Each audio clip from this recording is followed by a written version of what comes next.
Okay, thank you everyone. Welcome and thank you so much for being part of the AJL Hospitality Hub second edition of the Road to Recovery conference. Today we're going to talk about luxury rentals and the future of luxury in a post-COVID world.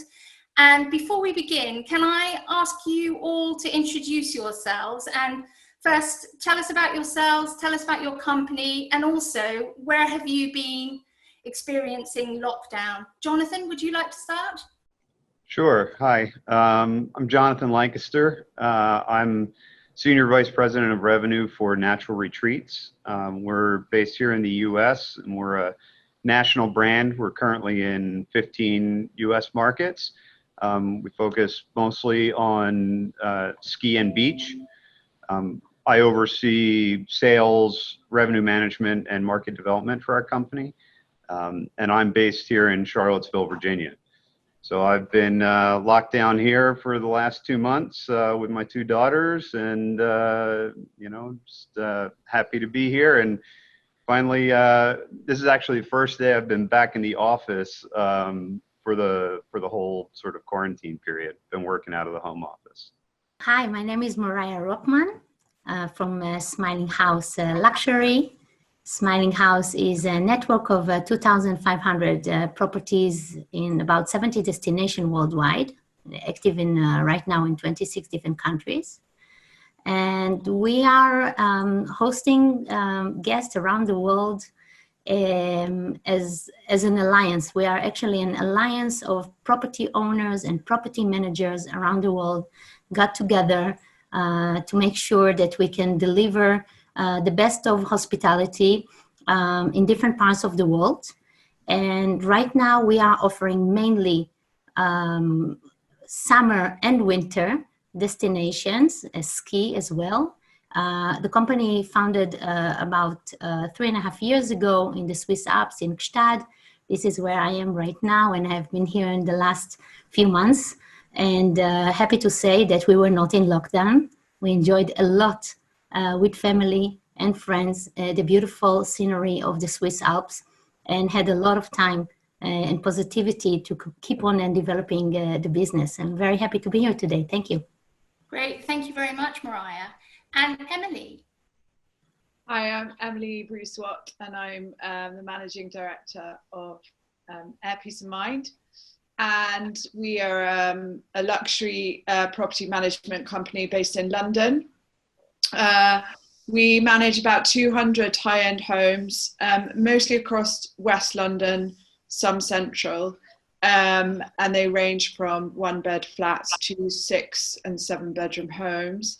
And I have been in London in lockdown from the beginning. It's been incredibly quiet.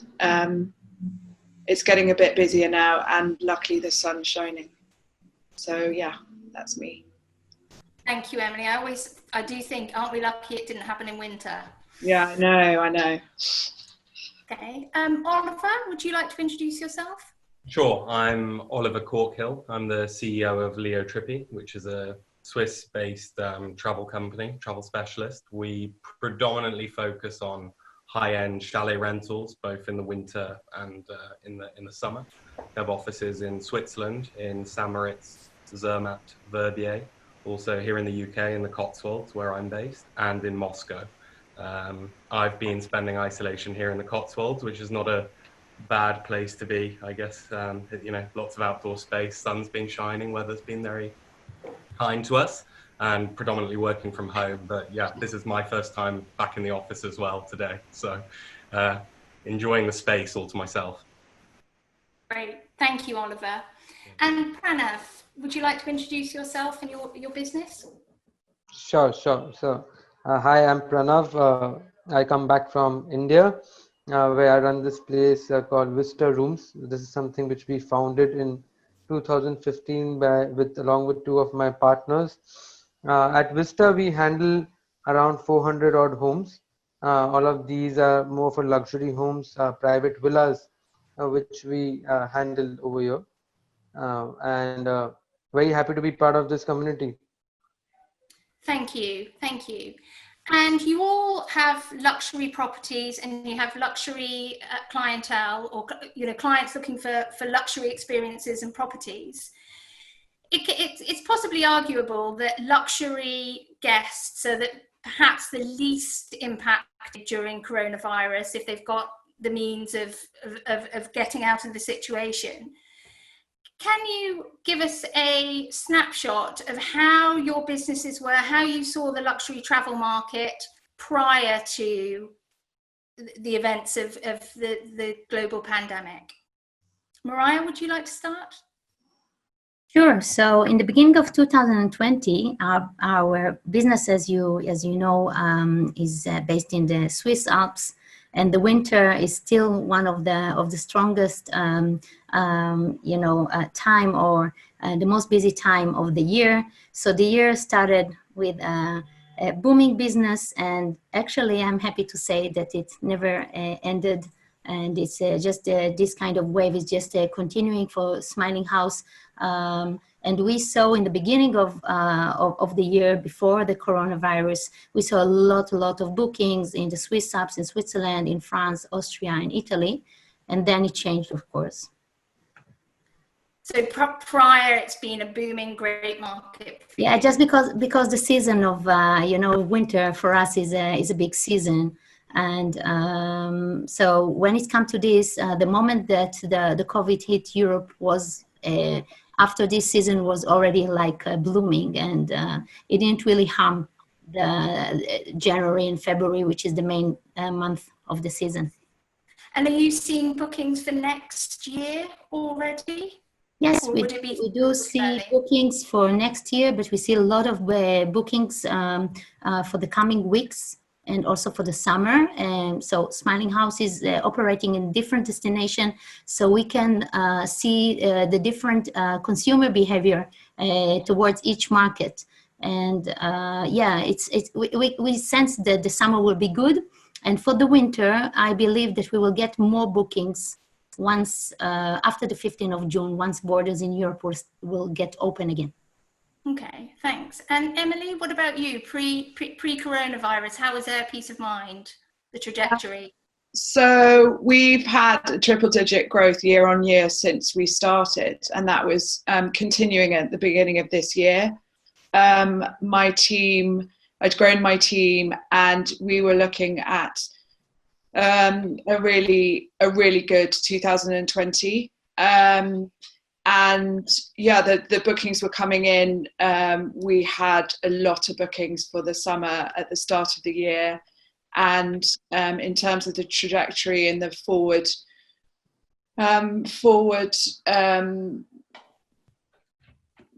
view, it was all going to plan, and we were scaling up and getting more properties on board. So we were definitely in a growing, scaling up phase before Corona.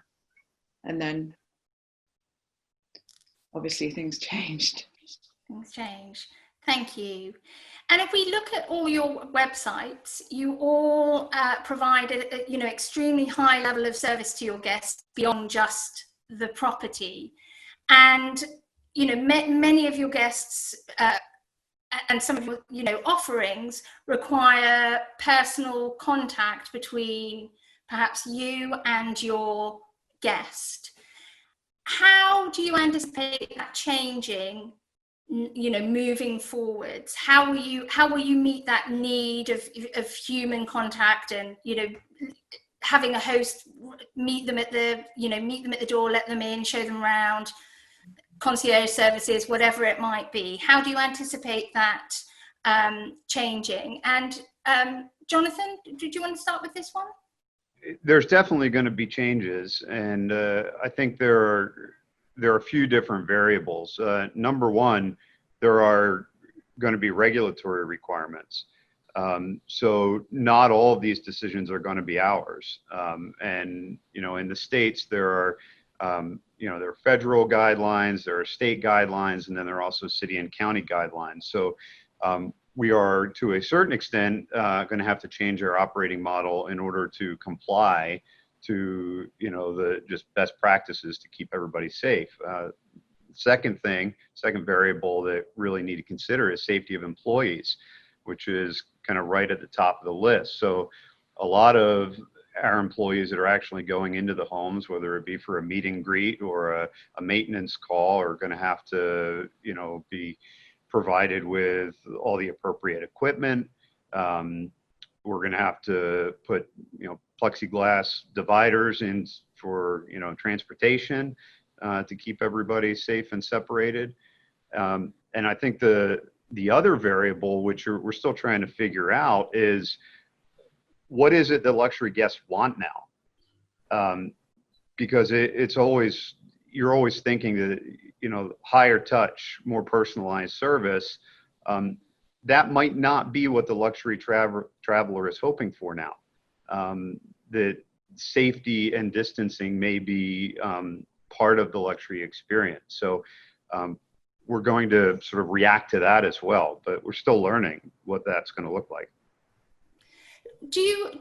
Can I just ask another question related to that? Before coronavirus, in your experience, was the kind of the high touch part of the luxury experience, or is that something that we just kind of presume sometimes? Oh, absolutely. The in-person check-ins, meet and greets, walks through the home, explain the amenities of the home, face-to-face concierge service as necessary. Those are really important components in our luxury markets. And so those are exactly the things that are being challenged by the current situation. We're going to have to adapt, but there is no playbook yet, right? So we're kind of trying to figure that out as we go, with safety being the first and primary focus, and then getting to luxury travelers' desires, and trying to understand those. Thank you. And Oliver, where are you seeing this, or how do you feel about this? What do you see might happen with your customers? Well, I'd really echo what's been said, in the sense that we don't really know what's going to come in terms of regulatory requirements. And for our company, we're an agency, so we're not physically operating the properties that we work with. So we're working with multiple homeowners who are, individually operating those. Also, lots of different operators who are running the hospitality services, who all have slightly different ideas, a lot of variables there. So I think the challenge for us is, they're all doing a great job to find the solutions that work within their environments, within their locations, specific countries. The challenge for us is learning all of those and trying to find a way to communicate that to our guests that's consistent, because there's so many variables between those companies.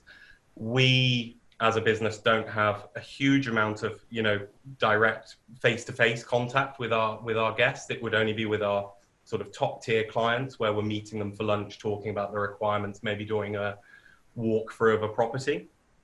Those can continue to some degree, because I think it is minimal contact. It's one person showing a property, although we're not doing it at the moment.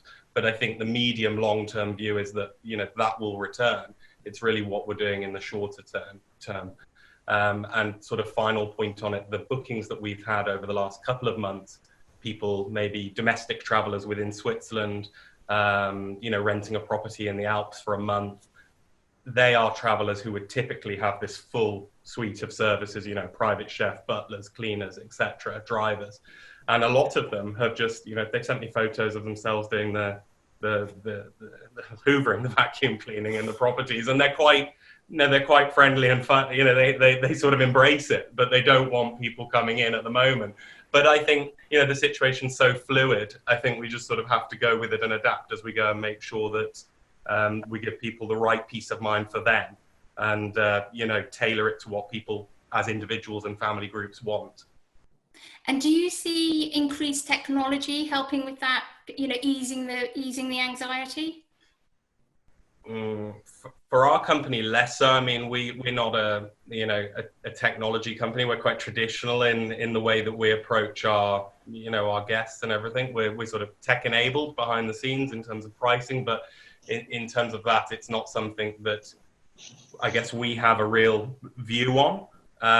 It would be more the property managers to speak to that point, I think.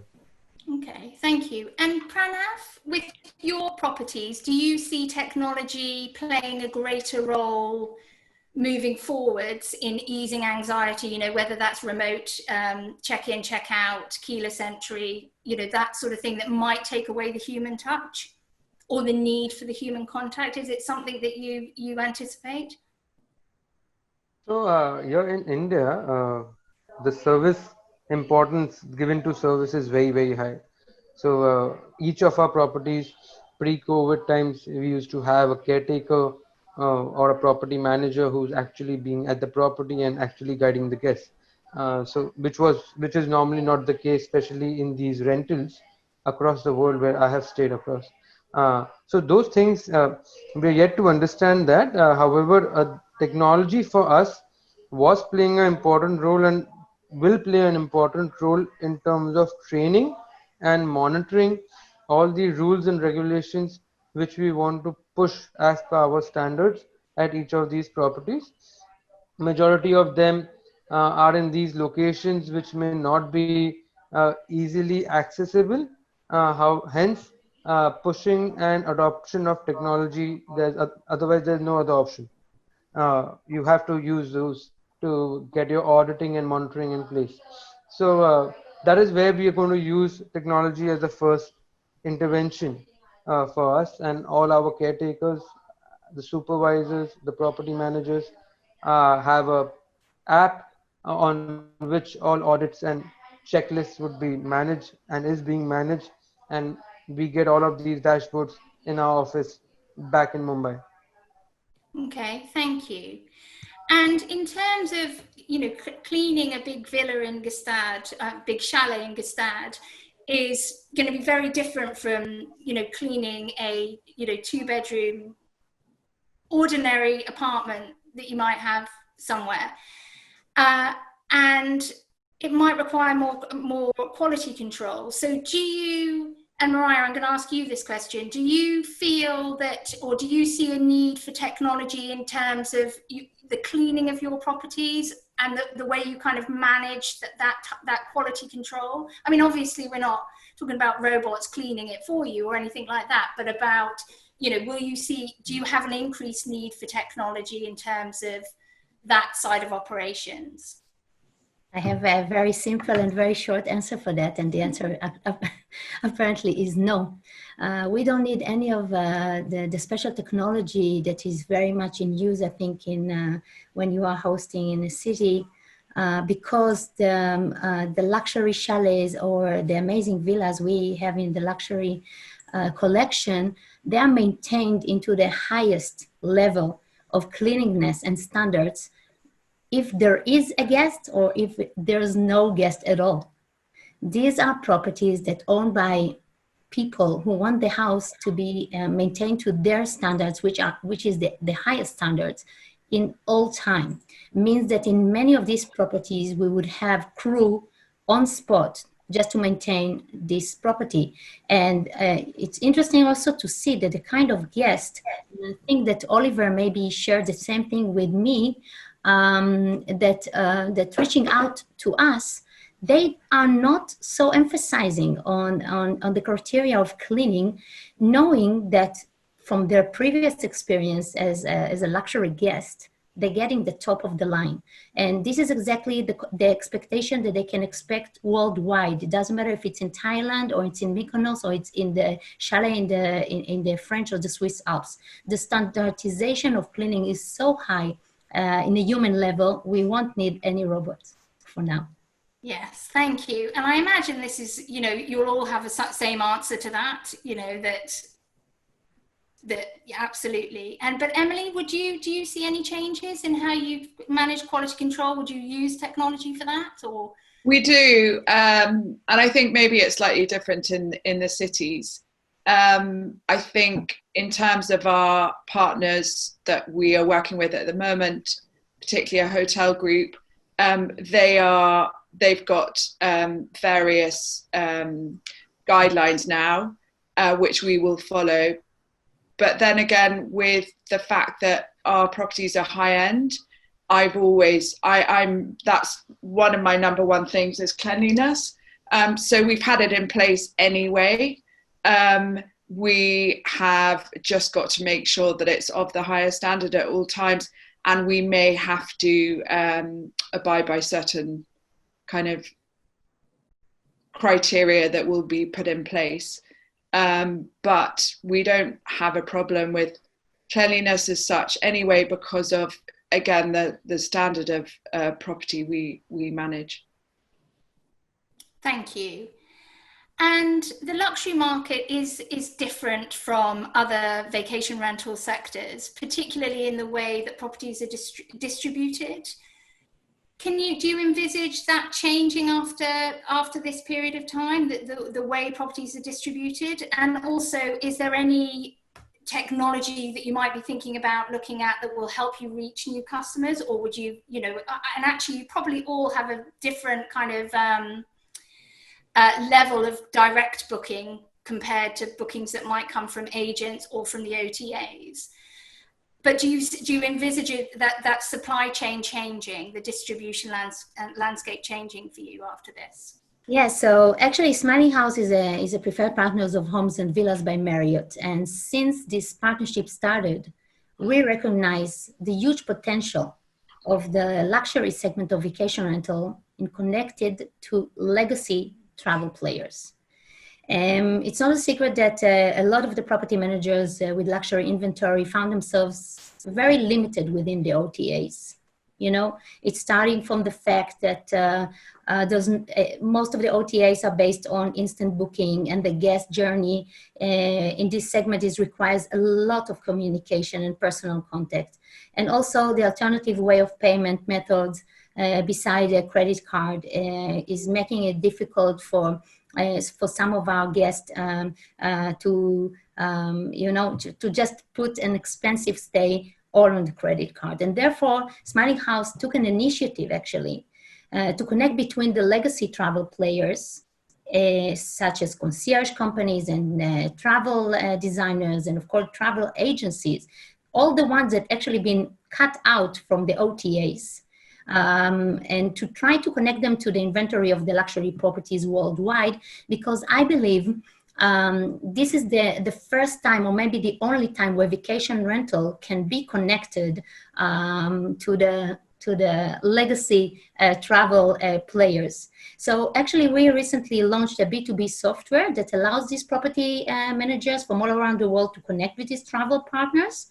And this is a very exciting moment for us, because we see that that people are in the luxury, the one hosting in luxury, actually looking for this kind of distribution that is fit to our needs, to the luxury needs. And none of the OTAs, unfortunately, answer these needs so far. So we try to partner with the increasing demand of the travel partners that obviously today in my forecast, a lot of these travel partners, travel designers, etc., will have a customer in their end that will ask more and more. And Jonathan?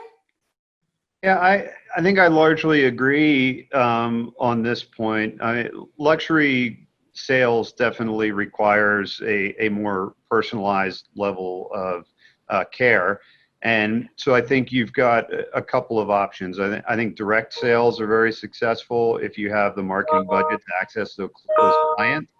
And then you also have the traditional travel agent and sort of luxury concierge service, which is successful here. The thing that I think is interesting as a result of COVID is that you're seeing a lot of the larger OTAs who started to dabble in segmentation of luxury product, starting to back away from it. So, we have some very good partners like that who provide high levels of sales. The question is now whether or not their change in strategy is going to affect the volume that they're able to deliver. And if so, where are those guests going to turn to? You know, I would imagine that they turn back to those traditional travel agents that have been so successful for so long. So again, the companies that have the ability to provide face-to-face or personal care, I think are going to be the ones to sort of rise post-COVID. Absolutely, totally. And Pranav, are you seeing, how do you view this topic of distribution? So actually about 70% of our traffic even earlier was direct, and we were relying on OTAs about 30% of them. Right now it's going to be very interesting as we talk, Jessica, because for us, now majority of our traffic was captive audience here in domestic travels in India, and with the entire lockdown and the borders being sealed, we see a massive spike in this domestic travel, wherein people have cancelled their foreign travel and would definitely want to travel over here. So that is why I tend to agree to both Jonathan and Maria, that people will be reaching out directly and would want that confirmation from the brand themselves in terms of the hygiene and the standards of cleaning which one is following. Till the time you have all of these online platforms building together the reputation for each of these properties. So I see definitely for a short-term basis the demand shifting directly when people want to be doubly sure and reaching out to the brands directly rather than just relying on the OTA partners. But once the profile is built properly, I see this coming back in a nature of sort that things people will start trusting. Along with feedbacks and reviews, sanitization, hygiene will become a part of the same, is my opinion. Okay, thank you. So we have, just to add a point, so what we have started doing is with different OTAs will have different payment policies, payment norms. Obviously, we've put together our standardization batch for each of our properties. Along with that, we have an option called as book now, and you pay a particular amount and remaining you can pay in later. So all of those kind of customization, especially here in India, was never there earlier, wherein people wanted upfront payments. And because of now having flexible cancellation policy, everyone will start changing their policies and incorporate those kind of smaller tweaks, which would be there in abroad markets. Okay, thank you. And then in terms of your owners, so you know each property is worth a huge amount, and it's a great investment or asset of your owners. Are you seeing any changes in how they are reacting in terms of whether they want to have their properties, rented out to strangers? Jonathan, are you at Natural Retreats? Is this impacting you, or do you see it impacting in the future? I think owners are just as varied as guests, so it's hard to sort of make a sweeping generalization about how all owners are reacting. But I think we're seeing a couple of different sort of behaviors. One, a lot of luxury homeowners are using those homes. We had a fair amount of luxury homeowners actually decide to quarantine in their vacation home. So moving in for 30 days or 60 days or 90 days. So that's one thing. We saw some owners that decided to take their homes off the market just because of the uncertainty. I would say that was a minority though. We did not have owners pulling out of rental programs. And I think the main reason for that is that, especially at the ultra-luxe end, it's a fairly low volume, very high dollar business. A lot of these homeowners are looking for, 3, 4, 6 really, really high dollar bookings a year. And they want their homes to be used very infrequently. But they know that if they book, peak ski and holiday weeks, they can meet their financial goals. And because of that, they have faith that we'll manage those few stays to such a high standard and level of cleanliness that they're not concerned about some sort of impact on the home. So I think the confidence is fairly high, and maybe higher the more luxury you get because of the low volume. And also they trust you as well. You know, they're trusting that you're looking after their properties. Exactly. So, you know, if you prove yourself and that you're going to treat that home the way it deserves to be treated, then you're going to have that trust. Yeah, great. And Oliver, how are you finding your owners? Yeah, Are they getting scared? Are they? No, not scared, but definitely the same as Jonathan's point. A lot of the owners are using the properties themselves and have decided to move in for 3 months over the summer. It is their second home in many cases, for us, and that's what they want to use. It's their holiday home. And at a time like this, of course, they'd probably rather be in that environment than in where they're normally living. But there's always a bit of a conversation. I think the bookings that we're seeing at the moment are definitely the, top value bookings from our, let's say, our most regular loyal clients who are having a conversation with us. Where can we go? Where's safe? What type of property? And then it's really a negotiation with the owner. So the owner may have planned to go there for the summer. Logic might suggest that the price should be lower at the moment than it normally is. People will say it should be 50% lower because people aren't traveling. In some cases, it might be higher because the owners put a higher value on that property. So we're definitely not losing supply. I think just the context of how we get that supply changes a little bit and becomes more of individual conversations, which is why I think, to the previous question, at the moment, given that we work with a low volume of customers in general, it plays to our advantage because we're already having those conversations. We're on WhatsApp with them, talking to them on the phone, and you get much more of an insight of who you can match on a daily basis, client-wise and owner-wise, than you would through a technological solution. Mm-hmm. Okay, thank you. And in the short-term rental industry, we've seen, in this last year particularly, or a couple of years, such a convergence within the industry. Marriott are now doing vacation rentals. We've got the master lease model, or we've had the master lease model of urban rentals. Has that conversion, and are there any other sort of aspects of that conversion, maybe with real estate, that's impacted the luxury market in your experience? PRANAV, do you want to start with this one? And how is it in India? Is that convergence been the same in India? So not really. In fact, in India, we have very limited players and it's a very nascent market. On the luxury side of it, I would say it's a two-player market right now in India. And we don't have very big brands who still made these kind of entries. In fact, the market's grown maybe 5 or 7 times in the last couple of years, but we start with a very nascent market base as such. So we would be the largest, and the second one would be having about 150 homes. So that is where we are staring at, and total market would be about 10,000 homes in the pure luxury segment, which we are looking at. So that's definitely not the case in India over here, Jessica. So maybe I'll forward someone else to answer that question. Okay, MORIYA.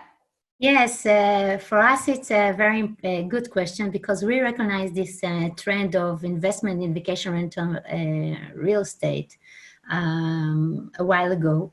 We developed actually a unique concept that we call it rent to buy and buy to rent, where we are offering to the potential buyers to experience the property in a very special way, where they can, getting to know the local school and the bartender in the next bar and hearing the sounds of the birds in the morning. And we think that it's a great opportunity that you cannot compare with just visiting a house for 15 minutes with some real estate agent. This way the people are discovering every inch of the property itself, and we see that the opportunity of the homeowners that reaching out to us the potential buyers that reaching out to us, they would like to stay homeowners of a vacation rental. So when it comes to this, we can reveal to them the numbers and the yield forecast. And that's making, of course, the property much more interesting for them for an investment. And at the same time, of course, they can keep on traveling, keep on enjoying the property for their own needs. So we see huge increasing of demand of interest from guests that would like to buy the property they experience as a vacation rental.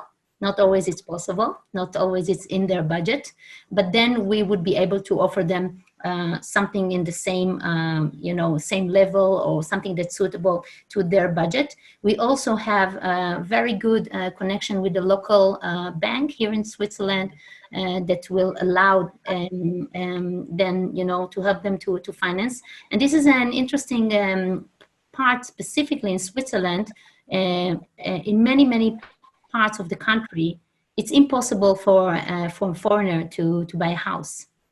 Where in the places where we having our properties, in the touristic places, it's actually possible.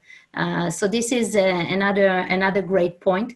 And the greatest part is that this kind of people will trust us, as just you mentioned to Jonathan, to continue and to maintain the house in their level with their furniture, whatever heart they will put into it and money they will put into it, in a fair way, and that will make this house make some money and still be available for their vacation. Thank you, Moriya.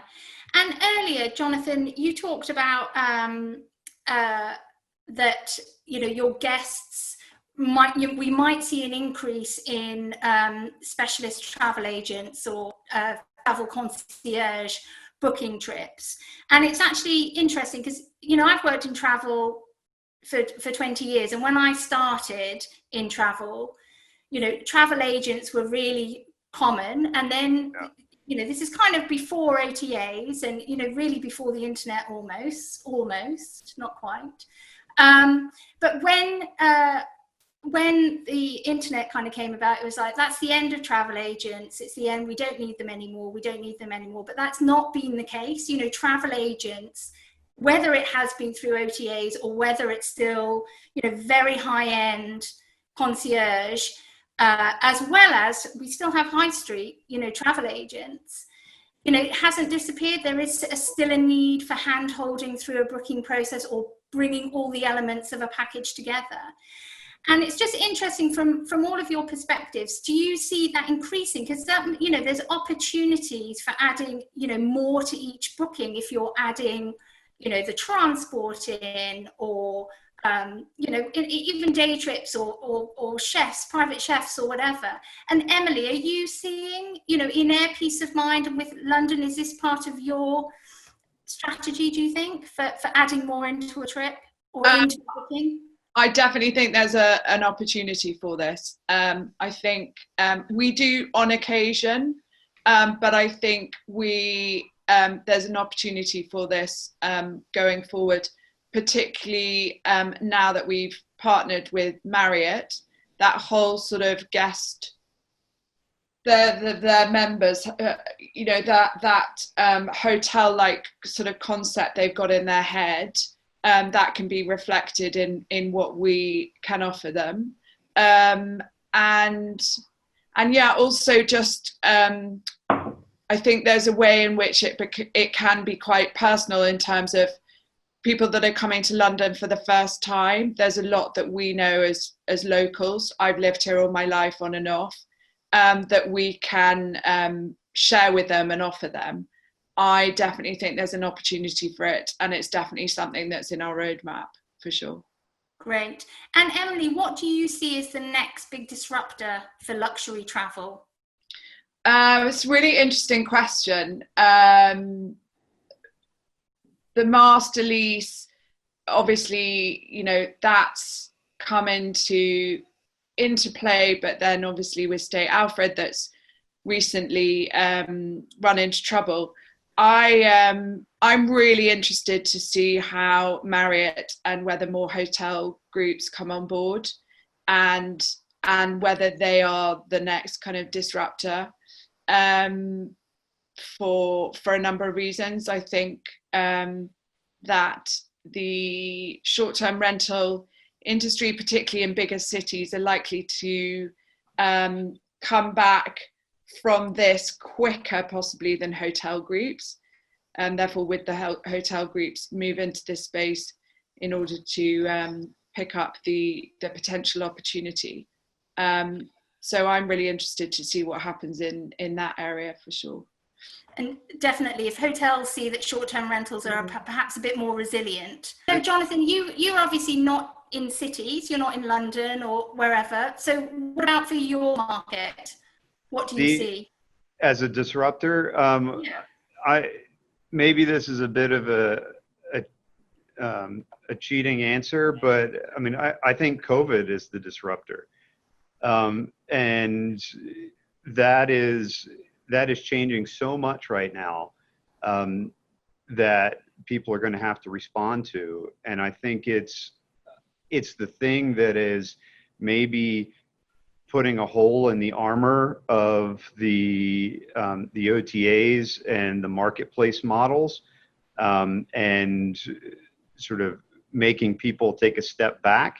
I think it's taking a lot of companies that were pumping a lot of money into automation and making them think about cutting costs and dialing things back, which really opens an opportunity for more traditional luxury approaches. So I think we've seen the disruptor, and the exciting thing now is to see how people respond to it. And I think the next year is going to see massive changes in the luxury space.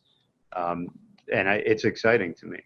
It is exciting. And then, you know what, I'm going to ask this question to all of you, because you all have you're all operating in different places with different, it's different, just because luxury is, of course, not just across the board. But Oliver, what in your view is the next disruptor? Yeah, I don't really think I think in the short to medium term, there actually won't be one. I think it will be simplicity in what people are doing. I think it will be going back to that more traditional approach. I think obviously a lot of companies have laid off staff within the travel sphere recently, and I think a lot of those people will be, putting their thinking hats on and saying, what can I do to carve out some clients within this space? I'm talking about that sort of 5,000 a night and upwards properties that we tend to specialize in. And I think there'll be people really, really showing clients that they can take them on a journey, not hold their hand literally, but help them along and guide them through their bookings, and really give them that specialist knowledge of where they're going, and teach them about destinations. And then connecting that with your previous question, I think we'll see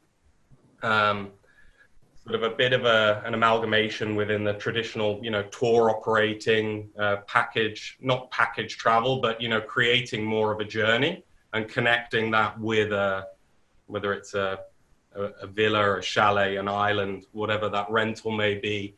People used to rent those things with a chef and all these services and be quite content with that as a, satisfying trip. I think people want to get far more out of that trip and learn more about the local destination, see more things. And I think that the companies that can enable that to happen will be the ones that really thrive. Okay, thank you. And Mariah, next big disruptor for luxury? Yeah, I actually would like to answer the two questions. For me, the answer is that we will see much more property managers united together and starting to create some kind of strengths, and focusing on, there will be less activity in the cities and more requested areas, even in rural and getaway destination, but focusing on the real luxury segment. I think that we see that we be able finally to reveal and to make it available a whole options of luxury worldwide. And like mentioning before, to make it a product that can be easily offered to these third parties, this professional of the travel industry.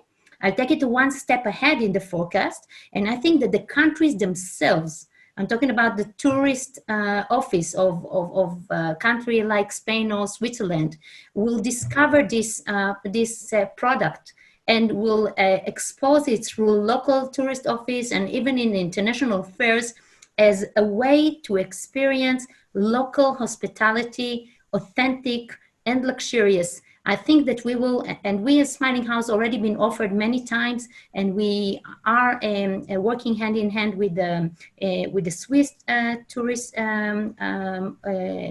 governmental office and other organization, where we're standing next to the greatest big hotels, luxury hotels, and offering the chalets and the villas. And I think we will have to expect this to happen, but we should also help it to happen by looking at what we have as inventory, not as a place to book, but as a product, a unique product that in the country focus it be something to show and to that people will reach out to this authenticity. And about the question of before, where you ask about if we should offer more services. So I think it's important, and we will gain more trust for the hospitality management companies to take and do more upselling when it's come to, add a chef or a driver and all these concierge services. But we definitely should not replace the professional and start to be busy with doing one-man shows, ordering also the flights, etc. I think we should be, if already, focusing on top of all these concierge services that it's very important to our guests with unique experience on spot in every market. Because this is the thing that make the journey and the stay of the guest authentic and remarkable, and we should not forget about that. Right, thank you. And Pranav, what do you see? What's the next disruptor in luxury, in your opinion? So Jessica, I in fact tend to agree with Jonathan somewhere. I think COVID-19 is more like a reset. It's a forced reset on most of us, which we talk about, especially in markets like India, wherein organized and unorganized sectors were very major, wherein 10% would be organized and 90% would be unorganized. We see that being shifted. Something like big fat Indian weddings, which is itself would be about $100 billion market. We see that being shifted, wherein now we have a regulation wherein you can't have weddings of more than 50 people. So people have started using our properties for these kinds of occasions. People tend to used to stay about for 2 nights or maximum 3 nights in our properties, which we have. Most of these properties are weekend getaways. Right now, because of lack of any major vacations, we've started seeing those average number of nights increasing to about 4 or 5 is something which we've started doing. So for us, this definitely is a major reset. And according to me, it's a permanent reset. This is how people will start traveling, at least in near future. If you take by our government, wherein I personally feel the entire globalization theme is something which is going to suppress for some time, and it is going to be very localized kind of a scenario. For us, it's going to be all about experiences. So that is something as a journey which we had already started on, and we'll keep building on top of it. That can be weddings, that can be engagement, that can be anniversaries, that can be anything. We've had companies right now. One more interesting phenomena, because a lot of our homes are close to financial cities, which we are part of. Because of the entire work from home concept, people are ready to just book a home for a longer term, which is say maybe a month long, and get their teams to work from there. So a lot of new use cases, something which comes up, and for me this is disruption. Thank you. And before we finish up, are you all starting to see green shoots? Yeah, I think we're starting to see, there's a lot of pent-up demand in all the markets because of the seasonality and the way that states are opening up. We're seeing most activity in beach markets. Ski is kind of holding off. We normally don't hit booking season for that until maybe like in August. So we're still waiting to see how that's going to roll back. But beach is booming, and as soon as regulations lift in a market, the demand is there. So no concerns about that. The guests are ready. Mm-hmm. Great. And Emily, are you seeing green shoots in London? Yeah, we are. We're starting to get a number of inquiries now for August and later on in the year, and yeah, and then some of the bookings in the summer are still there. I'd say about 50% for August is still there. So yeah, we're starting to see a glimmer of light. Great. I can't wait to get to London myself. Can't wait to see you. Mariah, what about you? Green shoots? Yes, of course. We've been working hard the last few months, and our business been increasing and show a lot of growth. We were not really harmed so much from the COVID. We changed a bit of the attitude and addressing more local travelers in each market we are busy with, and this is giving us it's an interesting process because it's giving us a kind of insights of the cultural behavior of each traveler in his own country. And I'm happy to say that a lot of people are happy to discover some unique properties or unique places, parts of their country they never visit.